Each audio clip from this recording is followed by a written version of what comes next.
Zone Rouge vous est présenté par AMB Magazine.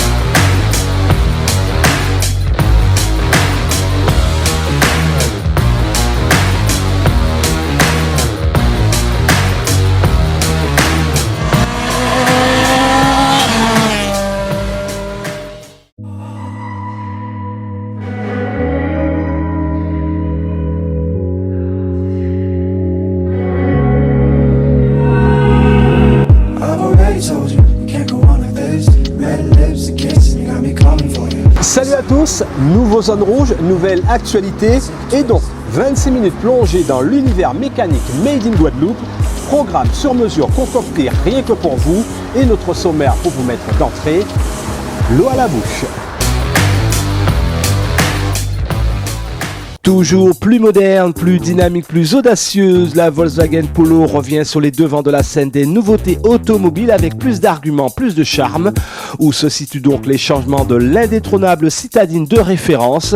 En exclusivité, l'équipe d'experts de Zone Rouge a eu le privilège d'en prendre le volant. Surprise, Anthony Alti s'est offert un beau cadeau avant l'heure, une Citroën C2 R2 Max, une vraie de vraie, l'ex-Kenny Guillon, ex-Grégory Buchholzer.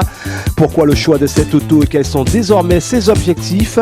Rencontre d'un pilote déjà prêt à en découdre avec son compagnon de route Yann Crusoe. Première mission, le rallye de la montagne. Connu pour être chef d'orchestre hors pair, Ludovic Ansen nous livre le secret d'un bon copilote, comment le devenir, quelles qualités requises pour assurer ce poste.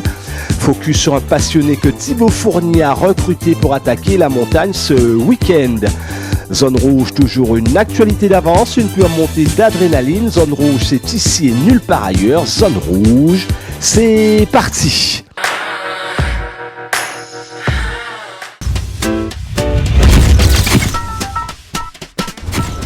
La petite Polo de chez Volkswagen a toujours eu les arguments nécessaires pour faire chavirer les cœurs de fans de petites voitures, belles et dynamiques. Avec son nouveau look, c'est sûr, vous allez tous carrément craquer et c'est peu dire, notre essai en exclusivité dans Zone Rouge.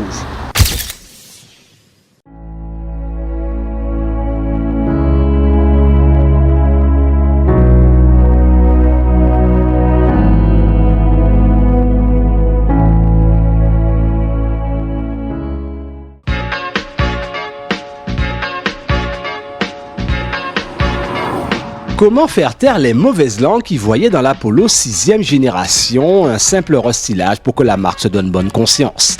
La réponse est irrévocable, il faut l'admettre, la nouvelle Polo est belle, séduit et vous donne le sourire.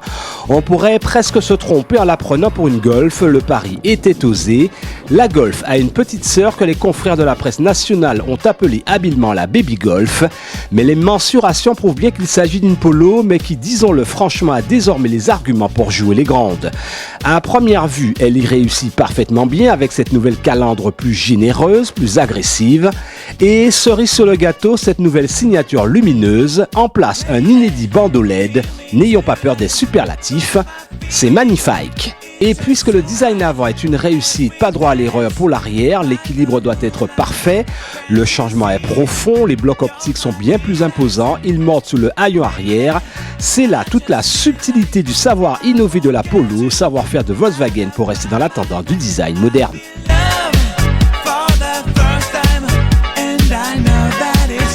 On reste donc sur une belle ligne dynamique propre à la Polo, extrapolée par des belles jantes en 17 pouces. Continuons à en prendre plein les yeux, c'est à l'intérieur également que la citadine surprend. L'invitation à la conduite et en général à la vie à bord est une évidence. Ce qui frappe aux yeux, c'est tout l'agencement revu et optimisé. Bienvenue dans un nouvel espace de confort digitalisé et cet écran de plus de 9 pouces. Nouveau levier de vitesse, nouveau volant capacitif. La Polo 6e du nom innove du tout au tout.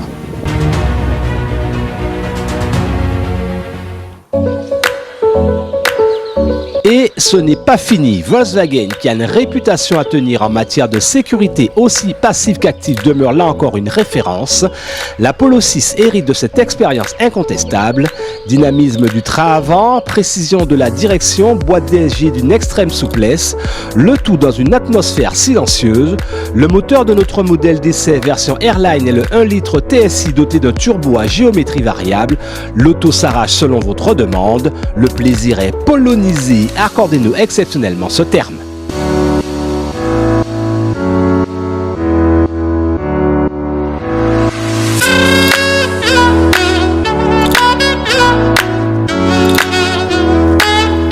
Alors, revenons sur ses points forts. Moderne, audacieux, dynamique bien dans l'air du temps avec sa toute nouvelle technologie embarquée, plaisant à conduire, confortable et jusqu'à demain matin, je pourrais vous trouver d'autres atouts. Inutile de vous dire que l'équipe Zone Rouge a kiffé.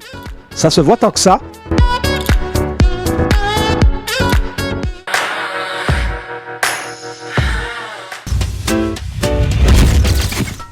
Il avait disparu des écrans de la compétition depuis une malencontreuse sortie de route en 2019 au Carruquera, Jarichio, mais il n'avait pas dit son dernier mot car Anthony Altis, après 1 an et demi, est de retour avec de nouvelles ambitions et surtout une nouvelle voiture, une C2 R2 Max.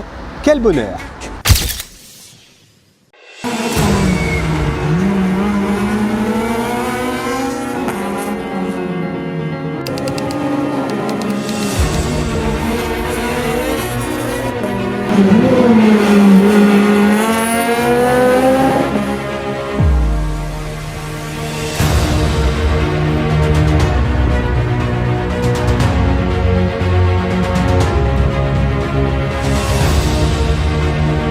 Je crois que c'est la première fois que je vois le Père Noël passer en novembre. C'est des R2 Max. Ce choix de voiture parce que après la 206, je me suis demandé quoi prendre, qu'est-ce que je fais, est-ce qu'on remonte la 206, est-ce qu'on part sur autre chose. Et j'ai toujours rêvé d'avoir une C2 R2 Max, c'est un grand rêve. Donc on a eu l'occasion, l'opportunité, on l'a saisie et on y est.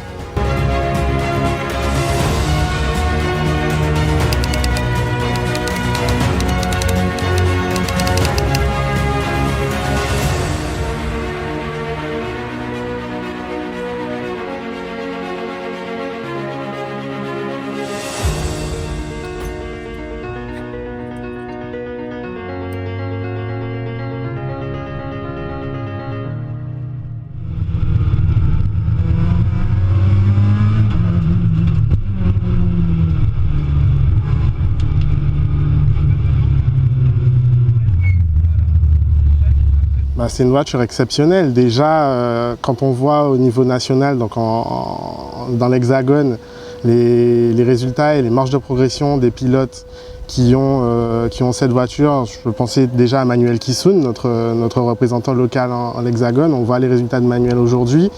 Sur le plan local, quand on voit que Jean-Marie Mavounzi a pu gagner un rallye des Grands Fonds avec une C2 R2 Max, que Quentin Chahi, Grégory Buchholzer sont des pilotes exceptionnels déjà, mais qui ont tous roulé sur cette voiture et qui ont pu avoir des résultats plus qu'honorables face à des voitures qui sont sur le papier beaucoup plus performantes, on se dit bah allez, pourquoi pas nous en fait.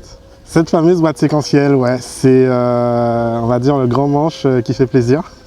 Parce qu'au lieu d'utiliser une boîte normale, manuelle ou en H à crabot, on a juste un manche où on tire pour passer les rapports et on pousse pour rétrograder. C'est un gain de temps phénoménal en course. C'est un jouet, un grand jouet, donc ouais, c'est quelque chose d'exceptionnel et que j'apprends à utiliser pour l'instant, parce qu'on n'y est pas encore, mais ça va venir.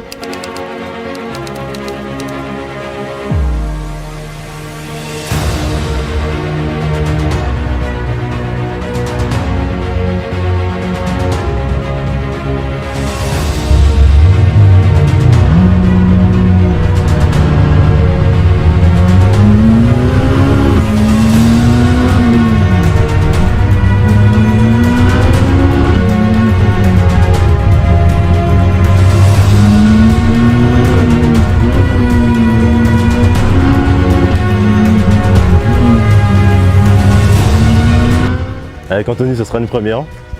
en course. C'est vrai que j'ai hâte. Ils ont repoussé le rallye, mais bon, écoute, je pense que c'est de bonnes augure pour nous parce qu'on aura plus de temps pour se préparer.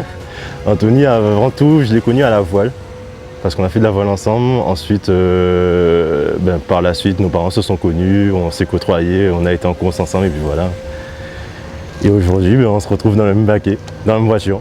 Au début, je vais pas mentir, on lui a dit c'est un budget. Clairement, nous tous, la petite team qu'on a, on lui a tous dit que c'est un sacré budget. Après, il a voulu, il s'est donné les moyens. Et en fait, c'est un régal. On a fait quelques essais déjà et ça accroche partout, la voiture, ça donne envie. Et quand tu pars sur un rallye avec cette voiture-là, tu pars sur rien en fait, clairement. Je vais me donner les moyens, ça c'est sûr. J'ai envie qu'on y arrive, Anthony en a envie. Et il y a du monde derrière nous pour ça, donc on va se donner les moyens à 100%.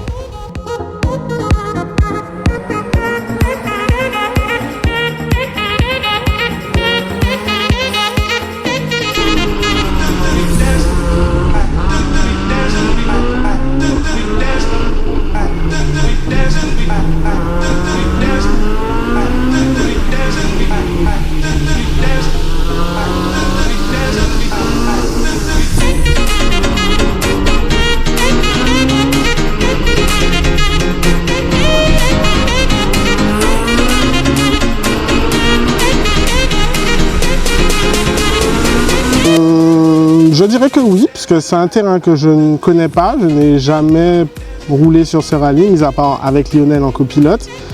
Là, le rallye a totalement changé, les spéciales sont nouvelles.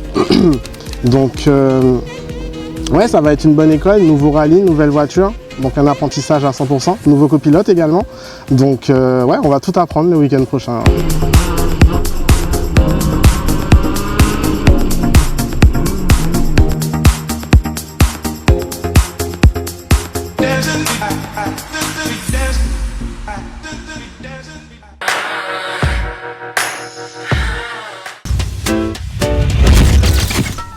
Plus passionné, tu meurs. Vous lui donnez un micro, il vous met une sacrée ambiance. Vous lui donnez un volant, il étonne. Vous le mettez dans le baquet de droite, il vous pousse à la victoire. Ludovic Ancel est probablement né sous une bonne étoile mécanique. Ludovic Ancel, bref, c'est tout faire. Et devant la caméra, sera-t-il à l'aise pour nous livrer les secrets de bon chef d'orchestre? Ludovic Ancel, prenez en bonne note, c'est notre portrait de la semaine.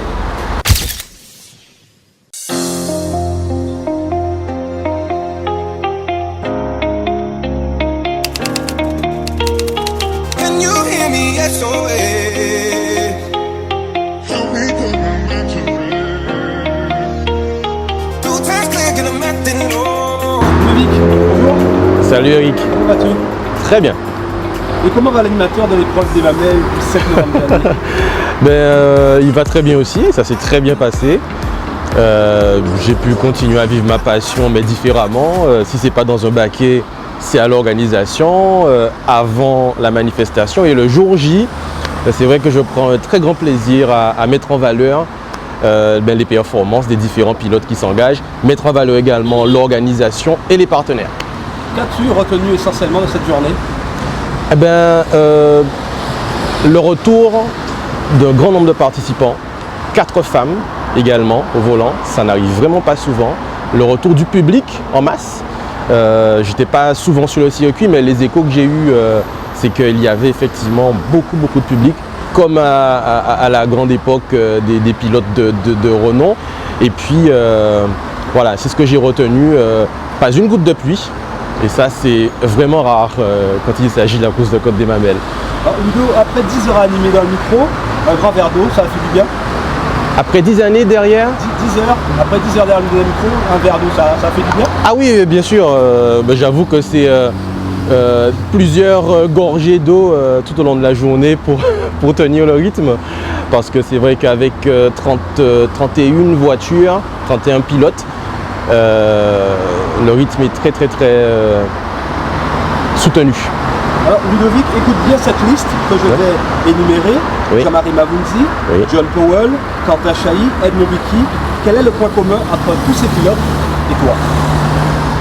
On a partagé le baquet, en fait l'habitacle d'une voiture. On a partagé pas mal de moments chauds, on va dire, entre guillemets. Pas mal d'anecdotes, pas mal d'heures aussi à préparer les rallyes. Et puis le point commun, je pense que c'est la passion, hein. Je pense que c'est ce qui nous unit, hein.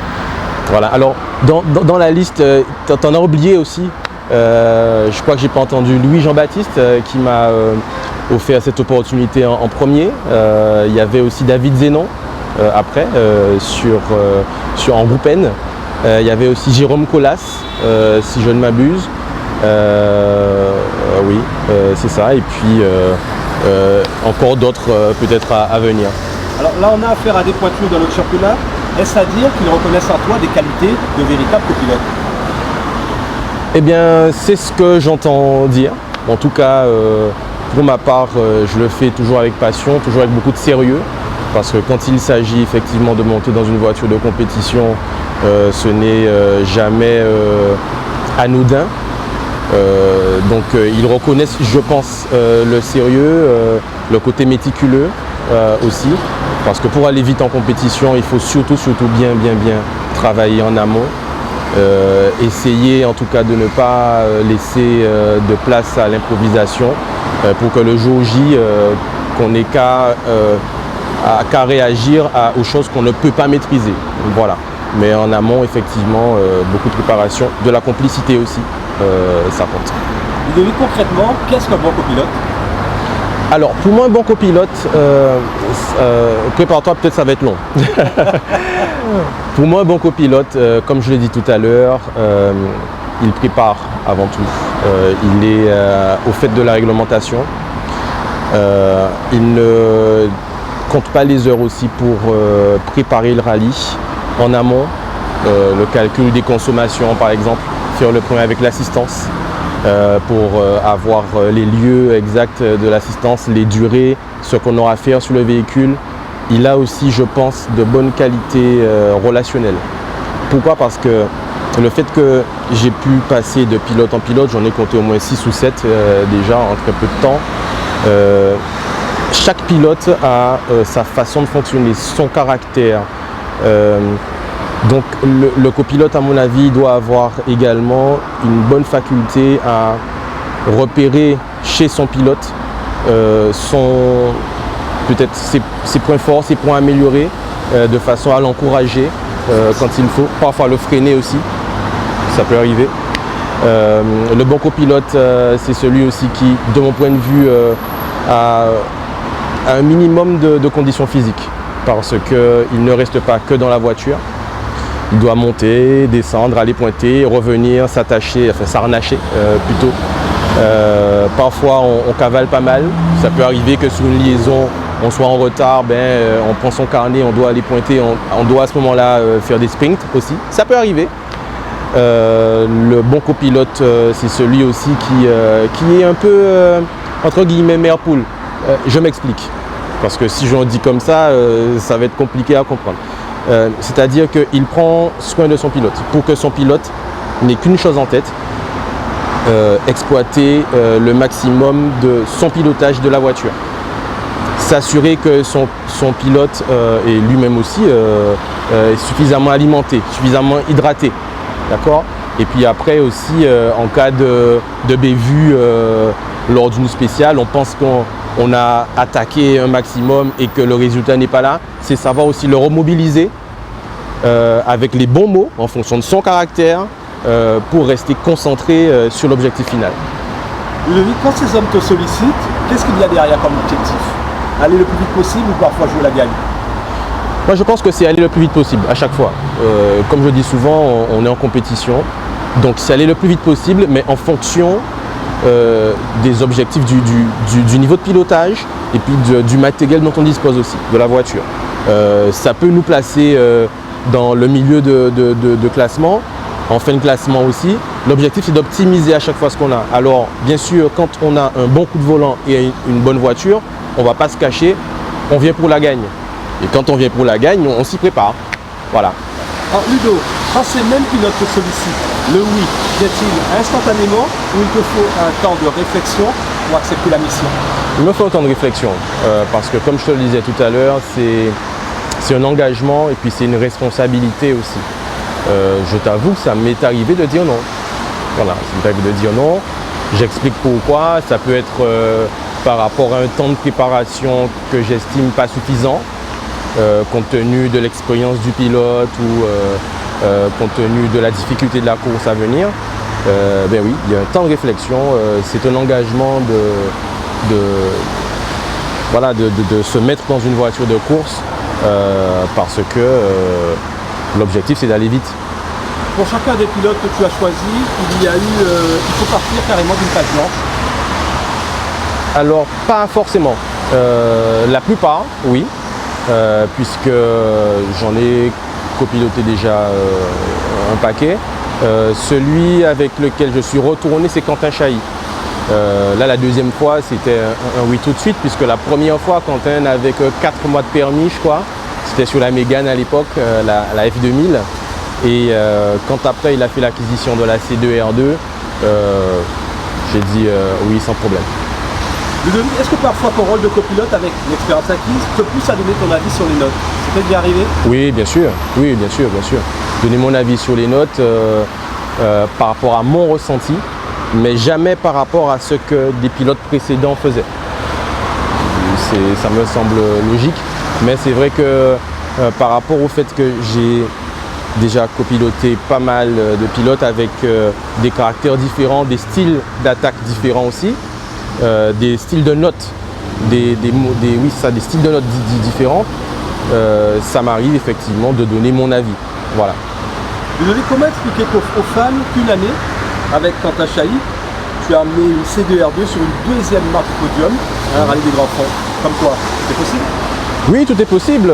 C'est vrai que Quentin, à l'époque, il faut le dire, il avait déjà un très bon coup de volant. Maintenant, je crois qu'il avait besoin d'un petit plus. Je crois que maintenant, avec Maxime, ça fonctionne très bien. C'est tant mieux. Donc, effectivement, on a eu de très bons résultats assez rapidement. La prochaine mission pour toi, c'est avec Thibaut Fournier, pour le rallye de la montagne. C'est lui qui t'a contacté. Raconte-nous comment ça s'est passé concrètement. Alors oui, c'est lui qui m'a contacté. On en parlait déjà depuis quelques mois. On avait parlé assez brièvement. Après, il m'a contacté, il m'a recontacté. J'avais déjà commencé à réfléchir. Maintenant, Thibaut, c'est un pilote qui est, je pense, très rapide. Autant il est très introverti quand on le voit dans la vie de tous les jours, mais autant derrière le volant, c'est un pilote qui est très efficace. C'est un pilote qui a appris à conduire sur la terre, il avait encore que 12 ans. Donc malgré son jeune âge, il a, je pense, un très bon coup de volant et ça me disait bien de l'accompagner. En tout cas, on est parti pour 2 courses. Le rallye de la montagne la semaine prochaine et le rallye du centre le 4 et le 5 décembre. Je pense qu'il y a vraiment de quoi faire. C'est une petite voiture aussi dans la catégorie R2, une catégorie que finalement j'affectionne particulièrement. Et je pense qu'on est parti pour faire quelque chose de bien. On a bien bossé. Ludovic, pour toi, il y a l'assiduité du pilote qui compte. Qu'en est-il du feeling avec le pilote? Est-ce un paramètre important avec Thibaut par exemple? Ah oui, le feeling avec le pilote c'est important. Je pense que ça se construit aussi. Parce qu'avant de monter dans un baquet de compétition, on passe beaucoup d'heures dans l'habitacle d'une voiture de tous les jours, à préparer le rallye, à repérer les différentes spéciales, repérer les liaisons, mettre en place des stratégies aussi, voir avec l'assistance. Et donc du coup, la complicité se noue petit à petit avant la compétition. Et puis en dehors de la compétition aussi, on peut s'appeler aussi, on peut échanger, bien sûr. Ludovic, on rappelle que tu es papa de 2 petits garçons. Est-ce qu'ils ont compris le rôle de copilote? Est-ce que tu leur as déjà expliqué ce que tu faisais dans une voiture de course? Oui, je leur ai déjà expliqué. Maintenant, ils sont un peu moins passionnés que moi, en tout cas jusqu'à maintenant, d'après ce que je vois. Je ne suis pas déçu. Ils feront le sport qu'ils veulent. Il y a Lucas qui fait du judo, Léo la natation pour le moment, il est plus petit. Mais en tout cas, ils comprennent bien sûr. Et à chaque fois, ils me posent la question est-ce que tu étais copilote ou est-ce que tu étais pilote? Je leur explique à chaque fois et ça se passe très bien. Ils me soutiennent en tout cas. Et parfois, ils mettent mon casque aussi. Alors, Hugo, merci d'avoir répondu en toute franchise à nos questions. On se retrouve en 2022, peut-être derrière un volant, pourquoi pas, chiche. Eh bien, chiche. D'accord. Salut. Merci. beaucoup en tout cas. C'est moi que te remercie, Eric. À très bientôt. À bientôt.